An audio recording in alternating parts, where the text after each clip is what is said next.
Empyre Issue 2 dropped, came out. What a great fun time. I was very hesitant coming into the second issue because my feelings on the first one were kind of mixed. I thought it was going in directions I didn't really want it to. And it was going to do the classic trope of, like, you know, our heroes are going to fight each other because they're choosing different sides in a war. That's not the case now. We know who the bad guy is. It's the Katati. We know they're the bad guys. They are going to attack Earth for obvious reasons. And I'm liking it a lot more. This was a really fun issue just to show us what this series was going to be. And I feel like Marvel really needed to have this kind of event happen right now, because we've been kind of burned out on events at Marvel. I don't know about you guys, but I'm just... When was the last, like, spectacularly good Marvel event? I know some people like Absolute Carnage, and that one's not bad. I never read it, so I'm not sure if it was worth the hype or not, but Marvel needs this event that's just kind of, like, low-key stakes, but also really fun, high energy, and that's what this feels like. This really just has the energy of something that could have been out in the 80s.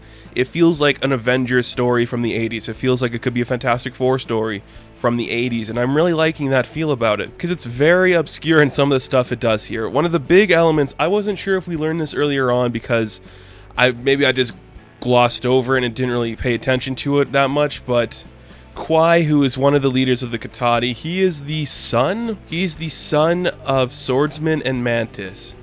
And I don't know why, I just didn't clue into me my first time reading it, so I don't know if we learned that in the previous issue or this was something that came up in this one. I didn't really think about it that much. I'm like, okay, that makes sense. When was the last time we really referenced that Swordsman and Mantis were married and that these characters kind of mattered?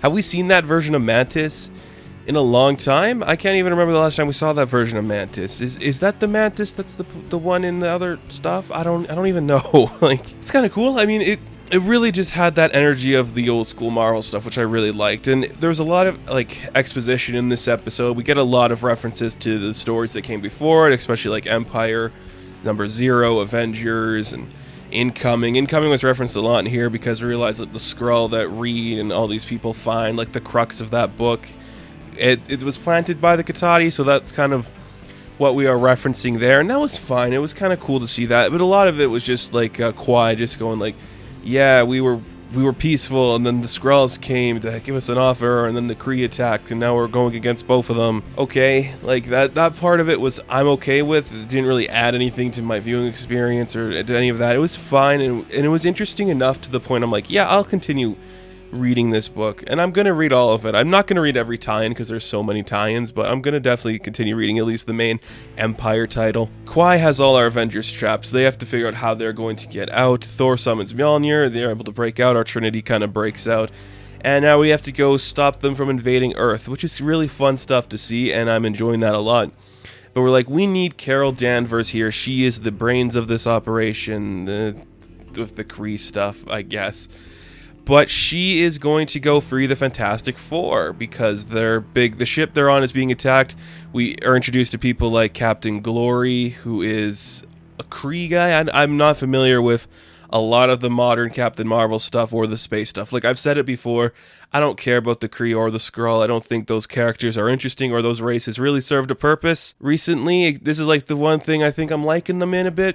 I don't really care that much, so I don't know who this Glory guy is and what his deal with anything going on is, but we go to the ship. The Fantastic Four are still being attacked by the Katati. You see how it's kind of like mutating the people around it. We see a shot where, I guess because he's made of rock, it's attacking Ben Grimm a little more, and he's getting like attacked by this plant life a little bit more than everybody else. Can't really get himself free. So we figure out a plan. Hulkling's sword has this energy, magical energy, as Reed points out, that you can use to attack the Katati, and what we're going to do is we're going to use that to amplify Carol's powers and destroy everything on the ship. And this is really funny to me just because I'm like, oh my goodness, Carol really does suck, doesn't she? we stab her in the chest with the sword, her energy goes off, all the plant life on board the ship dies. She gets knocked out, she wakes up, she's like, oh my goodness, who am I? Did I die? And I'm like, you kinda died there, Carol, but sadly you came back to life, and we'll have to live with the consequences of you still being a character in this universe, because your movie made $1 billion, so you're here forever.